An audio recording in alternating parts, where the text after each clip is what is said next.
Hey guys, well it's so good to be talking to you this evening. We're here, as you know, to have a discussion on marriage. Marriage is such an important thing for so many of us, and it's a topic that we can easily just drift through life and not really talk about. So we want to create an opportunity for us to talk about it, discuss it, maybe debate some things. And we really want this conversation to be one that people can watch and discuss in groups, in their partners, and just almost to be a bit of a conversation starter for people to have a think about what does healthy marriage look like?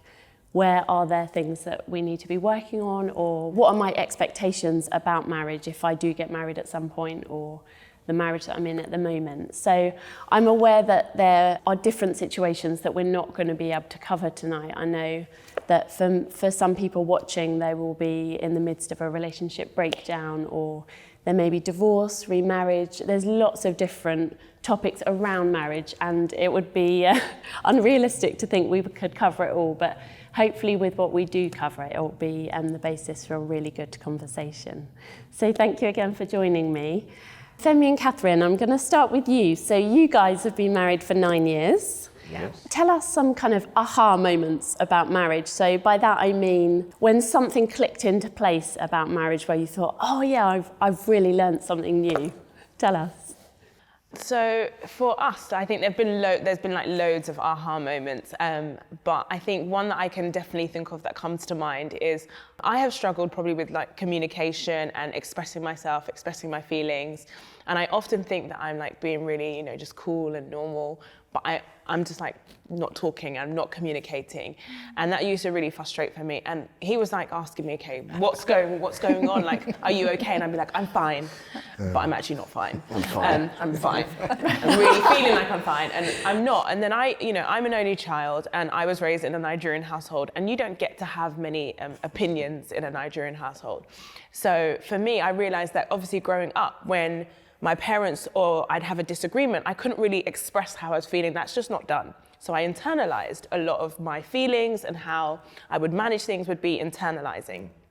So that didn't just disappear when we got married. And so when we would have some sort of debates or tete-a-tete, I would keep it inside. I would internalize, and I would think I was being fine because I didn't want to create conflict or create any drama.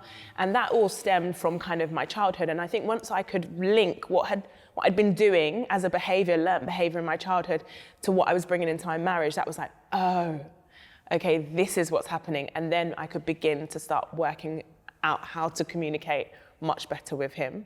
So that was kind of my aha moment. Yeah, no. I think it's definitely a lot better.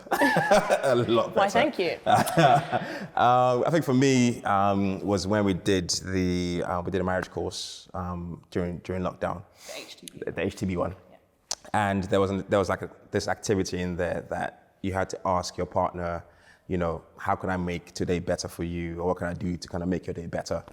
So we kind of did that for a week, and for me, it just kind of changed my focus for the day. Because normally you kind of just, busying yourself with what I need to get done, work, blah, blah, blah, blah. And I just kind of have that question now in my head of, okay, how can I make the day easier for Catherine? So it could be a thing like, make sure the house is tidy before she gets back from work, because she likes a tidy house. Or, or, Sounds familiar. Right? or do like the week's menu so that she doesn't have to think about food with the kids and all that kind of stuff. So I think that just kind of, for me, it's now a thing that I don't always vocalize, but it's always in my thought, like for the day, like, okay, what can I do to kind of make it a bit easier? So I think that's a big one for me from last year. Definitely. It sounds like for both of your aha moments were really about thinking about the other as well as yourself. So it's not just about you anymore, Absolutely. It's about the other person. Definitely. And making that work. Yeah. Thank you, guys. Barry and Ange, you've been married 12 years? Yeah. What for you guys would you say were the biggest surprises about marriage? Yeah, there's definitely surprises in marriage. I think looking back, 12 years has in some ways felt like, gee, we've been through a lot. In other ways, it feels like, gee, it was the other day, Yeah. And so I think for me, looking back, you think, actually, I wasn't quite expecting the adventure part of marriage in terms of the ups and downs. You look back and you think, you know, I can't believe we've journeyed through all of this, you know, kiddies, moving country, careers, you know, some massive decisions. And so for me, I think a big surprise is almost the incredible adventure there is in marriage. Mm-hmm. And making those decisions together, actually that's a real, well, I guess sometimes it can be tricky, but for us we found that actually a real joy, that there's that support and that making it together. I think another big surprise, I would say, is just the nature of how your roles in marriage change over time. They're not static. And I remember when we came into marriage, like I had finished my studies and I'd already traveled quite a bit and worked, you know, and then and Baz was still busy studying, and how those roles have like actually come full circle at so many times, and how you've had to juggle and adjust to those roles. And I might not have considered that going into marriage, how it's not going to be static the whole way through, and you're going to, you know, in some season one is stepping forward in one way, and in another season the other might be in the background in a different way, and you sort of work with each other and adjust, and that I think was a big surprise. Another quick one would be also, I think, the seasons of marriages. I can think in those first year or two of marriage, sort of that real honeymoon phase, and you're like pleasing one another, and it's so lovely, then you get a little bit more real, a little bit more honest, and it's a little, you know, and I think it's really good. You grow in maturity. You actually get to learn one another in a way. You kind of start off thinking you really know this person. I'm going to be with them forever, and it's awesome. I know you, and actually, how much more you like learn. And then you get to day 3 and you realize. I think also it's amazing, and I don't know if anybody else has experienced this, but it's amazing to look back and think about what you've been through together. In other words, how much you're actually able to endure together. You know, those the real tough seasons, or the real big decisions that you've made, and you think, actually, we've done that together. And I'm not quite sure if, you know, if I didn't have Ange, you know, as a partner, as a adventurer, you know, next to me, how would have things looked, you know? Mm-hmm. We're definitely going to come back to the tough seasons thing, because that's such an important thing that, again, we don't often talk about enough. Before we do that, Tom and Lisa, I just want to ask you, and it is about difficult times. You guys have been married 46 years, a really long time. Really long. Yeah, None of you were born. You were married before we arrived. I might be old, but I got to hear all the great bands, okay? So tell us about a particularly difficult time that you've been through, and how did you get through it? Oh, we're jumping into the hard stuff. Yeah, we I thought are. we had our aha moment. Sorry. You get the tough questions. Actually, it kind of ties in to that aha moment, because I was 21. I was a baby. We went into marriage with this amazing romantic idea. And I remember on the honeymoon looking at Tom and going, "You're not going home, are you?" Yeah. Like, this is life now. And we got home from our honeymoon, and the first night I was violently ill. And Tom was like, "Oh, this is a bad start." Yeah. But hard times, in a word, it's the Lord. That is it. Pray. Seek Him. It's like, even when my commitment to Tom has felt shaken, my commitment to the Lord has never. And He's always there, and He's brought us through just a lot. Yeah, absolutely. Yeah. Well, and He's continuing to bring us through a lot. You know, I mean, it's in many ways it hasn't gotten easier, but it's gotten richer. But even in the thin times when you thought, "Gosh, is this really why is this just not working out, and so forth and so on. The thing that I keep coming back to is, number one, we are creatures that live in time, so we're always in the process of changing. We're always adapting, we're always changing, we're always experiencing new things. We have different types of stresses. Some things fall into the same categories. I will tell you that having children will change your life. It gives you a complete different perspective. And so, yes, there's a lot of joy. But there was an old song that Ringo Starr used to sing called, but the verse goes, if you want to sing the blues, you got to pay the dues, and it don't come easy. One of the beautiful things about going through tough times is those times didn't come as a surprise to the Lord. I would not want to have missed having Lisa with me through the tough times, and she has always been there. Lisa has always been there. She's my rock in terms of the relationship, because even when she's furious at me, she's at least emotional about it, right? She's never just flat. We're going to talk about sex. Oh yeah. Femi and Catherine. Let's do it. I'm going to start with you. All right. One perhaps, I don't know if I should say more naive perception of sex is that you get married and you can have sex as much as you want, whenever you want, it's great and everything's hunky-dory. The reality can be very different, and it's not always easy, and there are difficulties and challenges along the way, and seasons, of course. And Femi and Catherine, I wanted to ask you, in the time that you've been married, how have you guys handled, say, differing levels of desire, or when you've had challenges, how have you handled that communication around it? Okay. No? Yeah, should I start? Go for it. Go for it. Always. So, ladies first. I think, do you know what? I think that's such a good question, because I think there are different perspectives in terms of coming into marriage, and maybe what Femi and his boys were talking about before, marriage might be different to me. But I came into marriage without having sex before marriage. So he was the first person that I've ever had sex with, the only person that I ever will have sex with, by faith. And I just, from my perspective, I didn't know what the expectations were. I didn't know what to expect. I came in quite naively. I didn't have any past experiences. And so for me, it was very new and also quite daunting, to be honest, quite scary.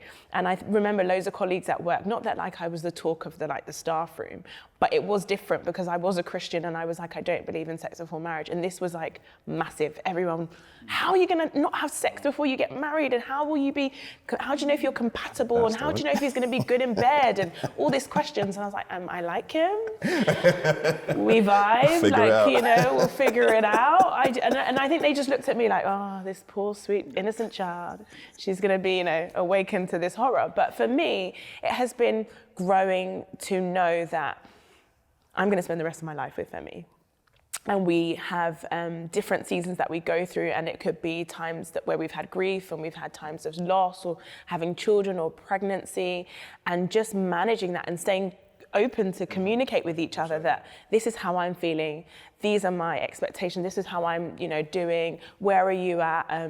And for me, it's been really being, as I said, a struggle with communication, but trying to communicate with him and letting him know, wait, I'm not used to that, or I haven't done these things before. So being really open and honest and really vulnerable with him, and trusting that this marriage is a safe place for me to be that open is really, I think for me, the thing that's helped the most, that I don't need to put on a facade or pretend I'm somebody that I'm not.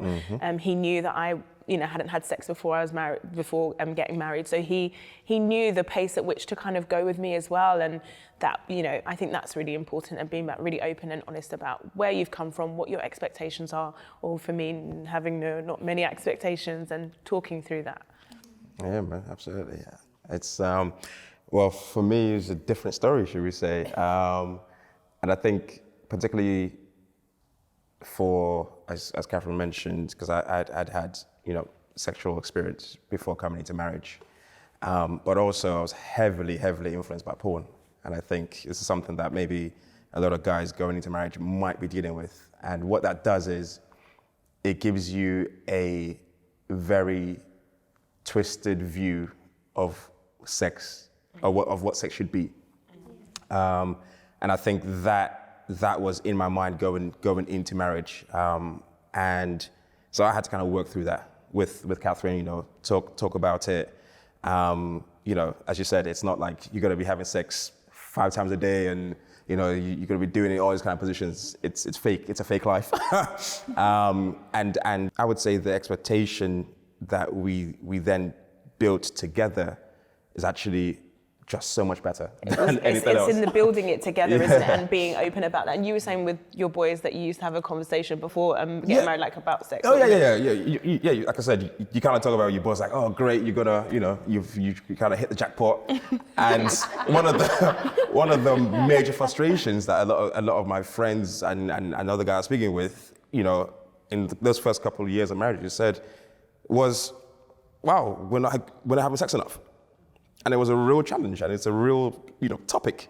And if you don't talk about it, I think if we didn't talk about it, then it's very easy for, you know, it would have been easy for me to reach for porn or, you know, or do something else to find another release for that, rather than actually investing that in our marriage and actually figuring out, okay, what works for us. And, you know, I would say, for me, the sex life that we have now is like way better. Wait. We didn't prepare that one. Okay. So, you know, it's time I wanted to just check. Caveat what you was about to say there. It's way better. It's much It's a different type of intimacy. It's not deeper, just man. sex, It's isn't not just sex. Yeah. Absolutely not. Maybe I can just say, you know, just hearing your journey, it's so good to hear and it's so good to talk about, because very often, you know, the journey to marriage, each one is bringing their own experiences, their own baggage, their own scars, their own so forth. But I think what's really important to emphasize, and it's what you guys have lived, is that when you get married, it's a new start. It's a new chapter. It's a new covenant. And so it is so vital to talk about pre-marriage, and it's so vital to talk about that baggage and those experiences. But it is also so vital and so important to remember that when you get married, it is a new start. Yeah, that's so true. You know, it's a new day, which is, I mean, how much more relevant in today's world, right? Yeah, absolutely, that's so true, so true, so true. I think, you know, I'd add to that, like, the fight for our marriages doesn't begin the day you get married. It begins the day you're born. You know, like, the enemy would love for us to enter into marriage with a string of broken relationships and perceptions of what sex, intimacy, marriage is all about, you know, relationships are all about. And actually, that fight begins early. And the other thing I would also emphasize is that issue of communication.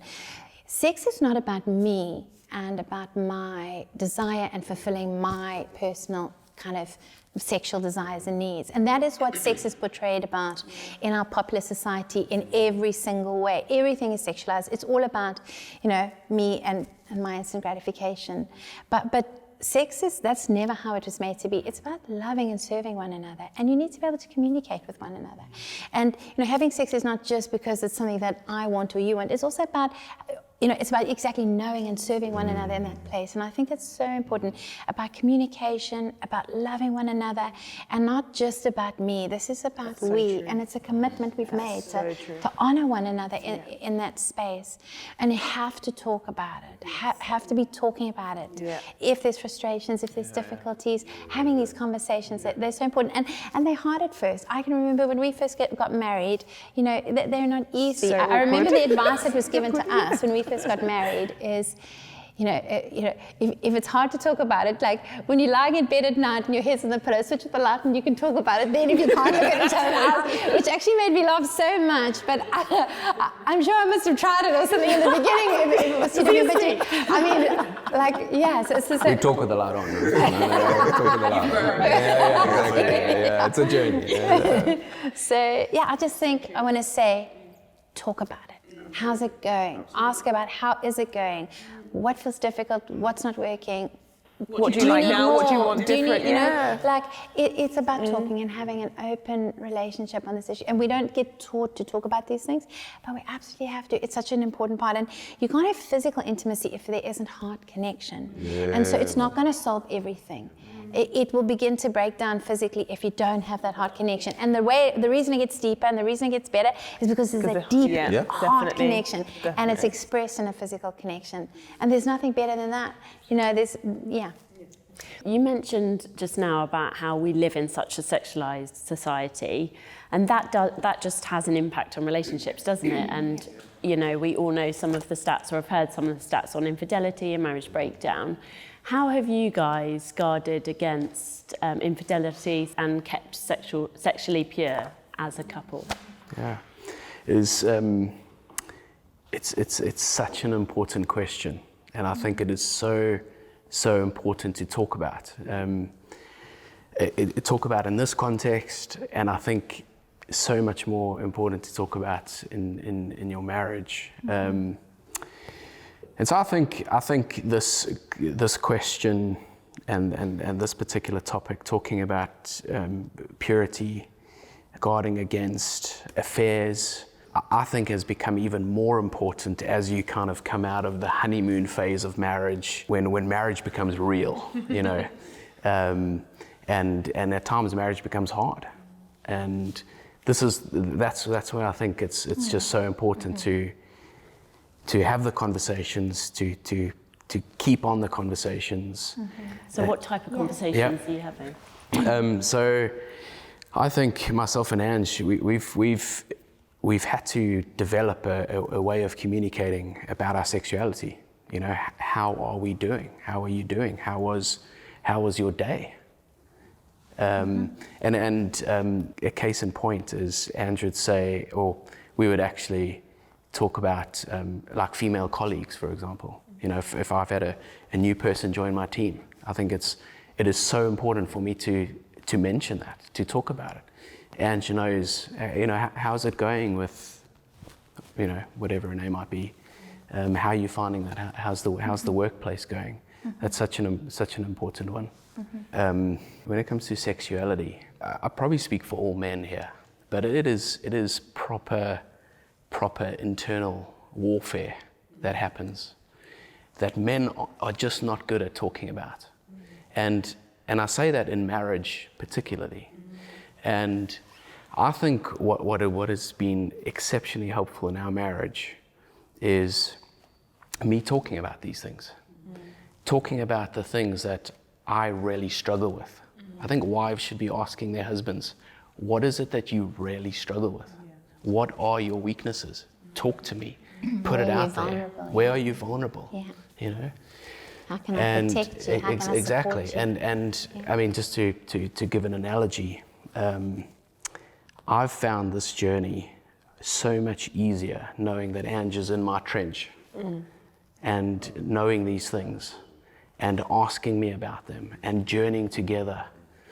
It is incredibly powerful, you know, and I think it is so incredibly important for couples to know this and to talk about it, and for wives to be in the trench and to have these conversations and to battle together. So much easier to battle together, right?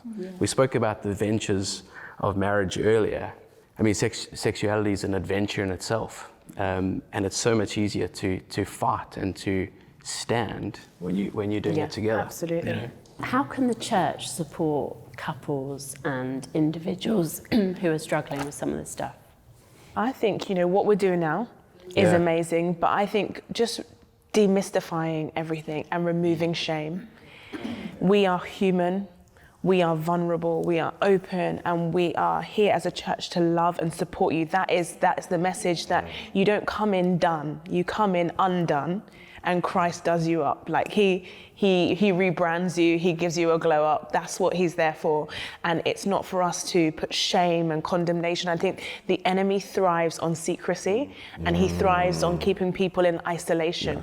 But when you come as community and we're in this together, we're in this marriage together, we're doing church together, we're doing life together, that is when people feel that I think for me, well, this is my, my understanding, is that that's when people feel free and they feel that they can, they can battle this, because it's hard doing it alone, and it's hard feeling like you're constantly trying to battle and warfare alone. But when you're with others who love you and support you, I think that's what the church can do, provide a safe, open, non-judgmental place for people to come and be really vulnerable. Absolutely. And getting the conversation going, so that helps to enable that, that openness. Even in our services, or whether it's a theme around preaching, or it's a theme, like another theme that follows on around, let's talk about sex. Where are vulnerabilities for men? Where are vulnerabilities for women? Yeah. And how do women have the conversation with men about this? How do men have the conversation with women? Often it is that I have these conversations so often with people. Just giving the kind of narrative, the words actually speak to have those conversations, because they can feel hard, and to create a space, relationships, friendships, and an environment that welcomes that celebrates that says, we're in this together. We're messy, we're all messy, yeah. And messiness welcome, exactly. Yeah, I think it would be good as well to almost have those conversations before you get married. We did premarital. Even before. Yeah, even as a single. Yeah, sure, that's true. If I look back to when I was in my 20s at uni, like some of these conversations would have been super, super helpful to even, because, as you said, you go into marriage bringing all this stuff with you. So if I can not have that stuff, that would be great. So even having, folks who are maybe thinking about marriage or just in that kind of single space, and just talking about some of the real stuff, because again, you don't want to have this Instagram version or this Hollywood version of marriage. Like, I'll tell you what it's like. Yeah, So we're not Instagram marriage. I'm not saying that. Okay. I'm just saying, like, there's some real bits into this, and Facebook marriage. And if you can have that realness about it, then it does remove the kind of this kind of mysterious thing that happens behind closed doors. I think that'd be useful as well. I think what's really important to realize is that sexual purity isn't just for when you're not married. Sexual purity is as much for in marriage as it is for out of marriage, because we live in a world that's constantly pulling your gaze in different directions. So that's a really important conversation in our marriage. It's just honoring one another, understanding one another, and having an open communication. One of the things that we will regularly talk about is, how are your eyes doing? You just have to go in the tube. You just have to be on a summer's day, and you can be exposed to many images that are risque or suggestive or sensual, and it can be like a bit of a battlefield out there. And this is about helping to keep one another accountable. And the verse that comes to mind that's been like strong for us is where Job says, I've made a covenant with my eyes before the Lord, not to look lustfully on another. And it's this thing of, how do we hold one another in that space? Not just holding accountable, but protect one another. To know that I've got your back, you've got my back, we're in this together, and I'm with you, so that there isn't a vulnerability. It's it's being open and communicating, but also recognizing where are those vulnerabilities, and how do we post to God? How do we ask the questions? And it's not easy to ask that. Those are tough things, and it's not about jealousy on either part, but it's about how's it going, and how can we be helping and supporting one another in areas that are vulnerable. And the other thing I would just say in terms of like that proofing your marriage is keeping the connection space. Like, it's staying emotionally connected, keeping that close bond that you can go to one another and feel safe with one another. Because as that bond breaks down, that's when you start to look elsewhere. So practically we wouldn't share like deep heart, emotional stuff with, I wouldn't be going and talking with other men and meeting on my own with them. Practically Barry wouldn't be doing the same. There's some things that are exclusive for marriage, and we protect that, but we also we prioritize that regularly, really keeping that connection.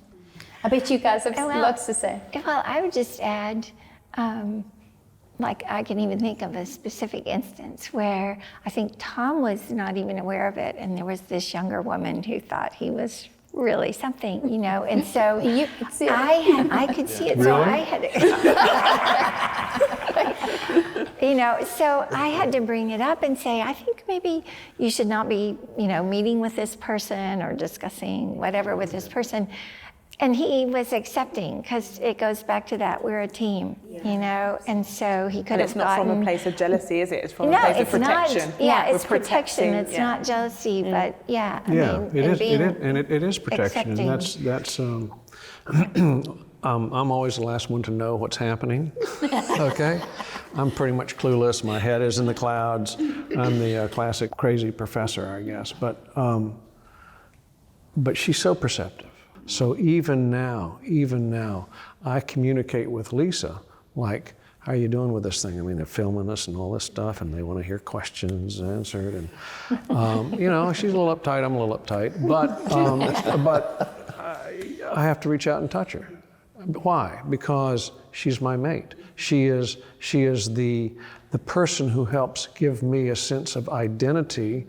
I help give her a sense of identity. There's a level of communication that has transcended even speech, and some of the most powerful moments, some of the most intimate and powerful moments in our marriage that I can think about is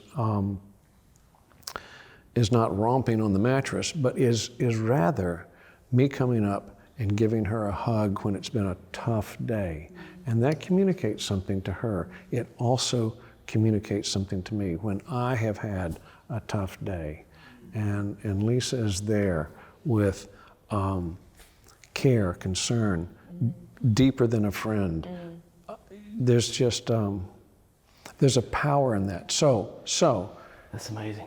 every opportunity, touch your spouse. Just physically touch your spouse. The day's going to come, and we're closing in on those days when I'm not going to be around for her to touch, or she's not going to be around for me to touch. I want her to have a full jar of memories, and I want that memory to be tactile. I want it to be tangible. I want it to be experiential. I want it to be human. I want it to be as full of who I am.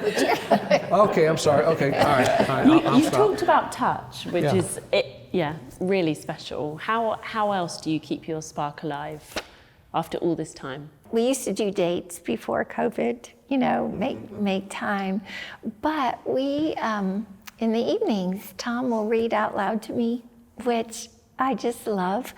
We have never had a television in our whole marriage. So it was always... This is like, Yeah, you know, taking walks, talking together in the evening, reading, having friends over. So it really has been a lot of connection. And now there are no kids, and we even get to do more. Oh, it's like, wow, kids are out of the house? You know, so we go to museums and we do we just do all kinds of things. It's wonderful, it's wonderful. And then they come to visit, and then they leave. And then they come to visit, and then they leave. It just doesn't get any better than that. The key is then they leave.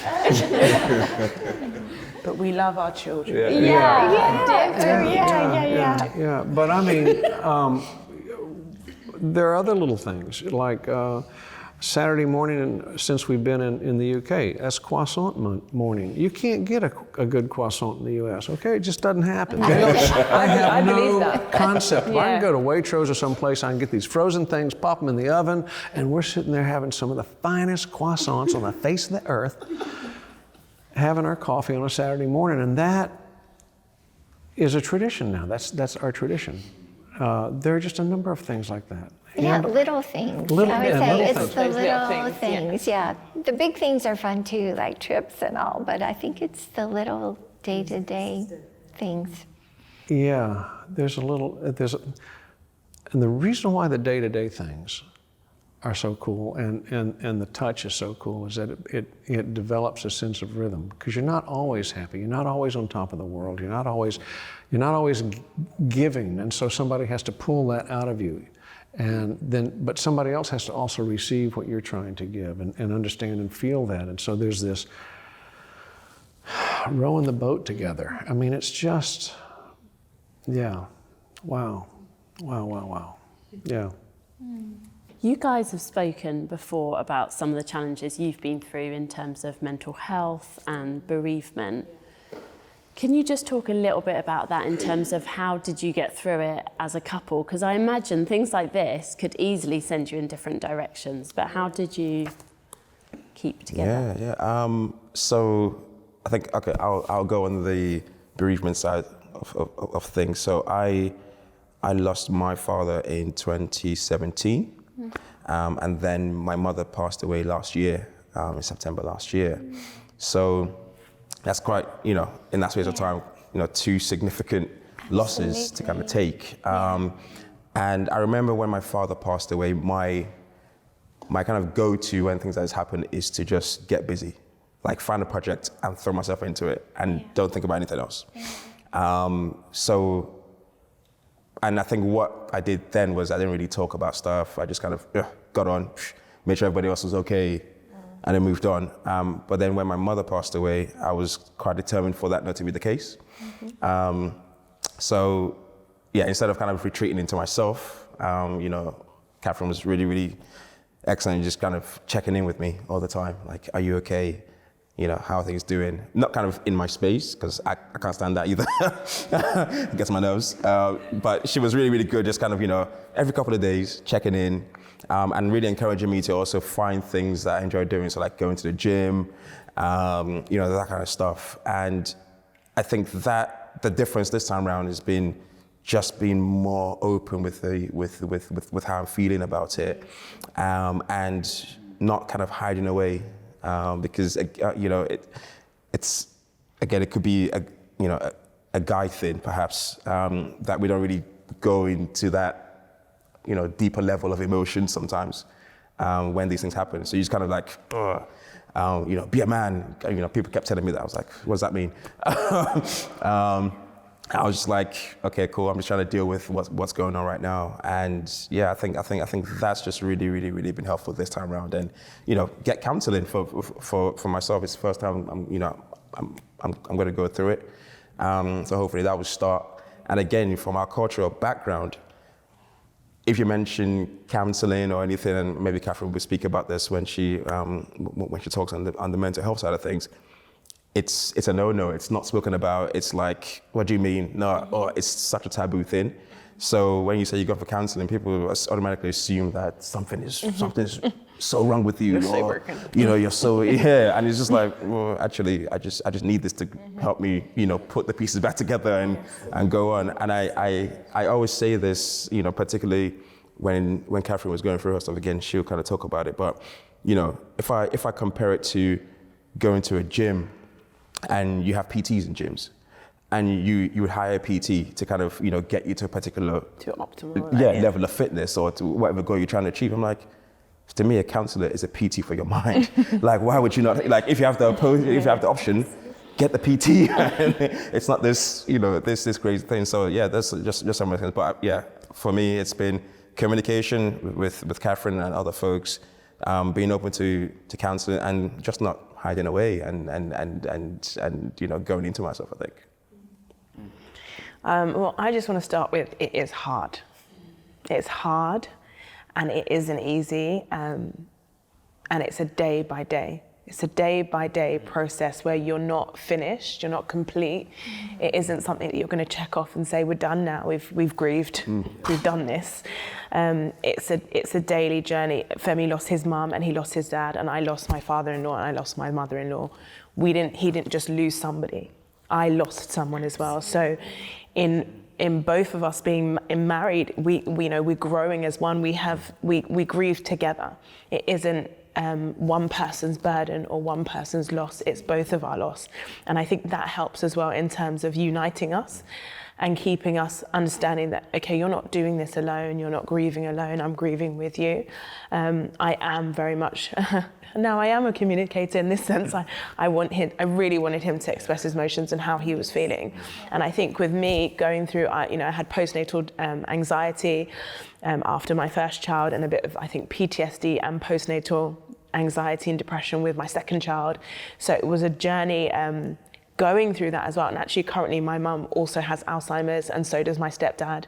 So I feel like our 9 years of marriage, when you talk about adventures, has been filled with stuff, a lot of stuff. But in all of it is that we are doing this together. I can't express that enough, is that it is not my journey, it is not my burden. It is both of ours. We are doing this together and we uphold each other. So when I was going through all the things that I was going through and I couldn't even face coming out of bed or seeing anyone or having to do anything, I knew that I could be vulnerable with Femi. I knew there was no judgment. I said this in terms of, what we were saying, how the church can better support you.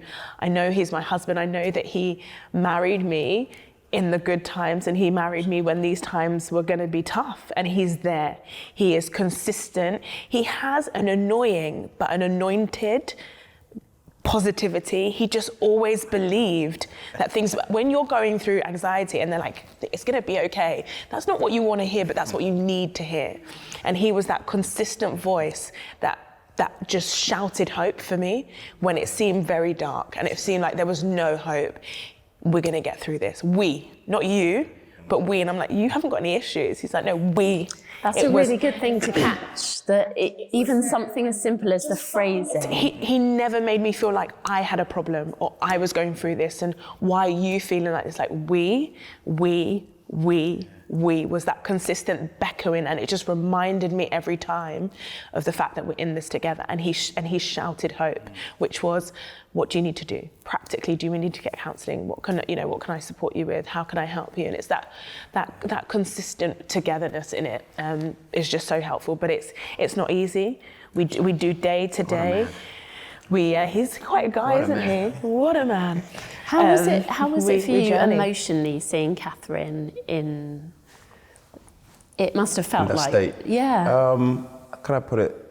It was incredibly difficult because I have a natural tendency to want to save everyone around me, particularly those closest to me. So, seeing her not being herself broke me, but I couldn't let her see that, obviously, at that time.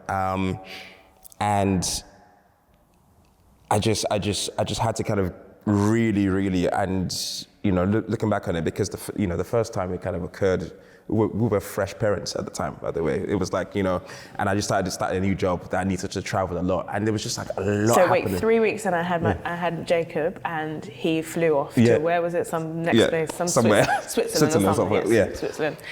And I was like, what? Yeah, it was tricky, and then also combining to that time as well was Dad went into hospital. My dad went to hospital. So it was like a lot was happening, and literally, I think somebody at work asked me, how are you doing this? And I said, God, like literally, that's how I came out of my car. I was like, looking back on it now, there's no other way that I could handle that situation if not for that. And that is my only answer to them. They weren't believers, but hopefully it's triggered something for them. But as Catherine said, my only focus at the time was hope that there is a better tomorrow after this. There's something else ahead. And there was never time frame. He never would say, well, in a few weeks, I don't care how long it takes. It doesn't matter. It wasn't a like, it's been 3 months, why are you not better? It was, we take this daily, we're journeying on this, it doesn't matter how long, we're in this, and God. There's no other way. Prayer, scripture, and at the times you don't want to hear it, but it's going in by osmosis. You don't want to pray, but it's going in by osmosis. There's someone praying it over you. Absolutely. And it's just, for me, it's definitely like, when your hands can't be lifted, he lifts them. And God just continues to pour into him. And I'm sure you had to dig deep. You had to have your time with God to be filled up in order to fill me. 100%. So 100%. It's hard. It's hard. And I think that's that's the important thing to get across. It's not like we just walk through it. But now, like my stepdad was diagnosed last year. I just feel like any adversity, I'm up for it. Absolutely. Now I can say that. We've gone through so much, and I know it's only been 9 years of marriage, but we've gone through a lot of stuff. And it's now like, okay, we are doing this, so what more have you got for me? Okay, life. Absolutely. we're doing this now. Absolutely. Like, Absolutely. yeah. And if I could just add one last thing for me, and this is maybe linking back to your first question about expectations. When we were like, I think maybe our third date or whatever it was. Was this the date that I cried? Maybe. I remember saying to Catherine, you know, that. I cried on this date. Yeah, she cried on this date. It wasn't my fault though. I didn't make her cry. It wasn't me. Just to be clear, guys. You know, I remember saying to her that, you know, I've made space in my... No, because I was pouring out. I was telling you about like my life. Yeah. Oh my gosh, I've got so much drama. I was like, ugh, and now he's gonna leave. You know, like you're like, this is the day that it ends. So I was ready. I was like, I'm just gonna pour out everything about the drama in my life and where I'm coming from, and just like lay it all out, lay it bare. Come no makeup, just like be fresh. And he just see me as I am. This is where the relationship ends. I preempted the cry. Yeah, preempted the cry. Cool. Setting up the that makes more sense now. And I remember saying to her that, look, listen, I've made space in my mind and in my heart for everything that can happen. The only thing that I need from her is for her to promise that we'll do it together. That's it. So for me, you know, we're saying like the last, 9 years has been like, heavy. Going into marriage, I've already made space for whatever is coming.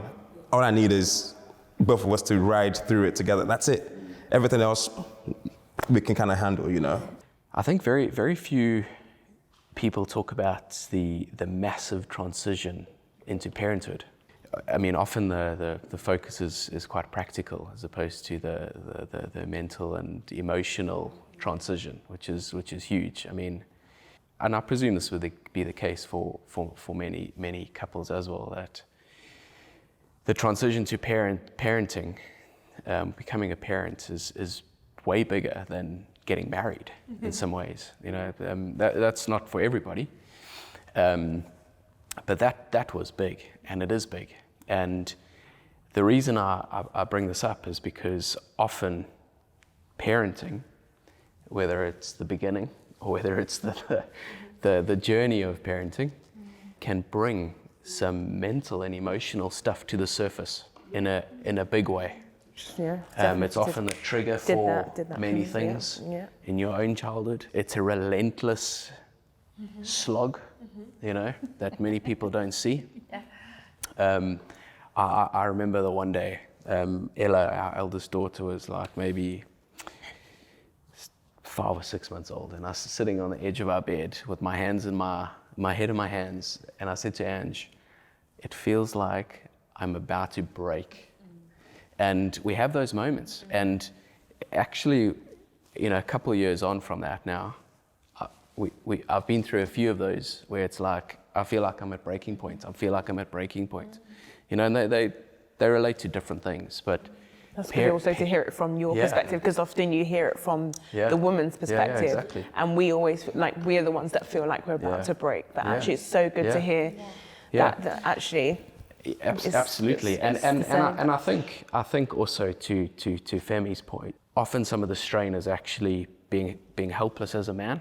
That you can't actually. There's so much that you can do, and that's an important point. But I think it's important to talk about this, because I think there's a lot mentally and emotionally that is triggered by parenting, and that we experience as parents, that isn't very often spoken about. So I don't know if Tom and Lisa, if you guys have got any particular thoughts on that. The thing that comes to mind is, and many people said this to us, your marriage is the main thing. It's not your children are the main thing in the family. They will come and then they will go, but you are the team, and you need to be together. We had some friends whose teenage son was just being a real problem, and I can still remember the dad said to him, I chose your mother. I didn't choose you. It's like your mom is my top priority, you know. It's real. Is he okay? Yeah. He survived.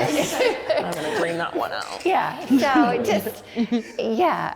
Can I just say, and this doesn't even have to be on the film, but I think we mentioned this before, but our generation didn't communicate. And I love watching how Yeah, all of you exactly. make it a priority, make the effort. It's there. It's just so encouraging. Oh, we put to on a see. good show, Lisa. Don't let us fool you. Barry and Ange, I just want to ask you a question. There's going to be singles watching this, and one of the big things I hear, and I experienced myself as a single person, was, is there just one person for me or not? And what would you guys say to that question of, is there the one? Yeah. Because it does put quite a lot of pressure to find that person. I think that is such a big question, and it does. We've all been there. We've all heard it. There's probably moments where we've even uttered it, you know, out of our mouths. And I think the way I've come to understand it, and I had this analogy shared with me in my younger years, was, and I'll share it because I think it's a helpful way of thinking about it. But it's almost like if you could imagine having a garden filled with trees, and if you could imagine that there's one or two or three that really are trees right toward the center of the garden, and then you've got more trees around those central ones going more and more towards the periphery, and you almost have like a fence at some point, and then you've got some trees outside of that. And how that analogy helps to think about a partner in relationship is this, is that there are those that you are more naturally compatible with, those that you can click with. You've got more kind of, you know, symbiosis in your views, in your vision, in the thing that makes you come alive. And there's a jointness about that. It might be expressed differently, but there's a jointness about that thing of what is life and what makes you come alive and what you love. And those are the kinds of trees toward the sort of center of the garden. Those are the kinds of people there. And there will be some that may not quite be there, but are toward the, you know, moving out. And there is compatibility, and there is an amazingness, but there are those that you're obviously more compatible with. And then there's those that are outside that, you know, you see it often. People fall into relationships because relationships are what we should do. And actually, the relationship is just hard work. And the thing that I would say is that when you are in a marriage, and if you know, once you are in a marriage relationship, and maybe it feels like it is hard work, you know, God does honor that covenant, and He does honor that commitment. And I want to say, if you feel like, you know, if we feel like we might be in a marriage where that is gritty, God can bring a deeper unity, a deeper love, and He can heal and bring a fusion in a way that even our natural tendencies couldn't. So God really honors that marriage covenant. But if you're single and you're looking for a relationship, you know, look for those people where there is that similarity and there is that sense. There's many emotional things we could talk about, you know, but just, I guess on a quick shot, that's how I would be looking at it. And I think to take the expectation of the one, because we change in life. Look at the person for who they are, but also for who they may become, the potential that they hold to a person. Because who I was when we met and we married, we've evolved and changed and morphed, hopefully for the better, so much more. And so has Barry. We've grown into who we are. You know, at 20, you're not who you are at 30 or 40, you know, or who you are at 50 something.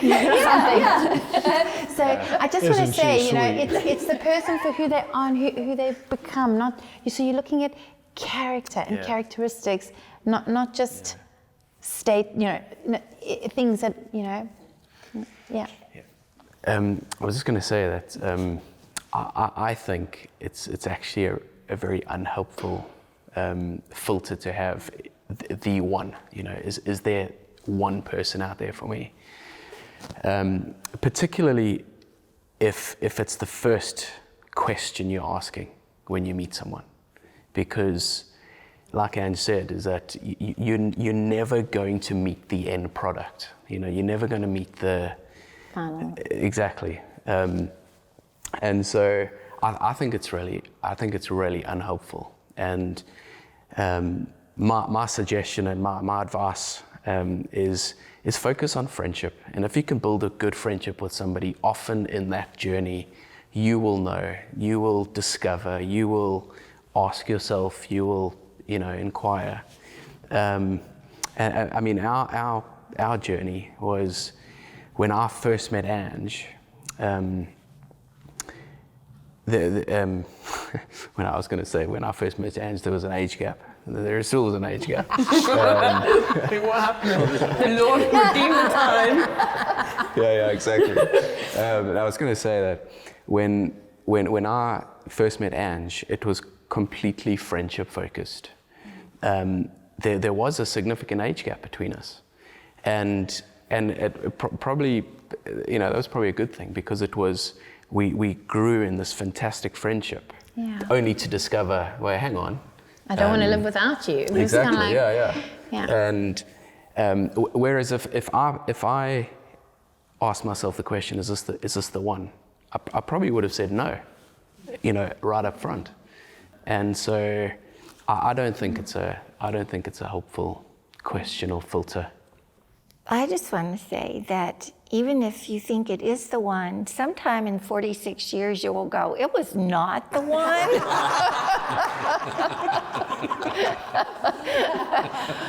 But we made a commitment and we're hanging in there. Well, a lot of times people don't realize that it's not that love keeps a marriage together, it's that marriage as a covenantal relationship keeps you in love with each other. It keeps you committed. And it's powerful. Yeah. It's powerful because that's something that the Lord loves. He loves that. And all of us have different personalities. I took one look at Lisa and I knew that I wasn't even thinking marriage. That was it. She was it. That's what I need. And I walked up and started chatting her up or something, whatever it was. Is that the word that they use here? Yeah. Right, you're on it. You're on it. At any rate, she wouldn't have anything to do with me. I wasn't a believer. Zip. I never had to ask a lady out for a cup of coffee 14 times only to hear no. But I was persistent. Okay, but wait, yeah. I was going to ask you, maybe even, because we think that question of the one is unhelpful, but maybe even how do you know if they are the one to marry, maybe? Because I think ultimately we know that there are many types, and I think that analogy was amazing, Angie. But that question of sometimes it's like, how do you know? And there is a click, there is a connection, there is similarity, there is ease. I know that they say marriage is hard work, but it's also so much fun. And it is so much fun, and it doesn't feel so hard because I'm 9 years in, but it doesn't feel as hard because it's actually just fun with a friend. I don't know if anybody else got this, but everyone kept saying to us, the first year's going to be hard. Okay, it wasn't as hard. And then it was like, 7 year itch or this and that. I was just like, I'm not itching. It's like, okay. You just don't, but it's what do we miss? Okay, I'm like, it's actually getting better. Is this, am I missing something? So it's, again, these external expectations for your marriage that are not useful. It's better to focus on what do you want to get out of this and pour time and effort into that rather than trying to, match it up against some kind of weird scoring system, I think. So it's a really good note to end on, the fact that marriage is fun, or it can be fun. It's not all difficult and it's not all doom and gloom. We have difficult times, and what we've talked about and what I've been hearing a lot about is the importance of keeping that connection and not keeping things hidden, because the moment they're hidden, they become a barrier, and then just little by little, problems can, evolve and get bigger and bigger. And so, I'm massively encouraged by how effective communication can be. Just the simplest communication, like, how are you doing? How are your eyes? How was your day? Tell me about this. We're going to get through this together. And I think, hopefully for the people watching, they will be really encouraged as well. And as I said at the beginning, it would be really good if this conversation is almost a conversation starter for other people who are watching and kind of thinking and talking about how they can improve their marriage or how they can prepare for marriage.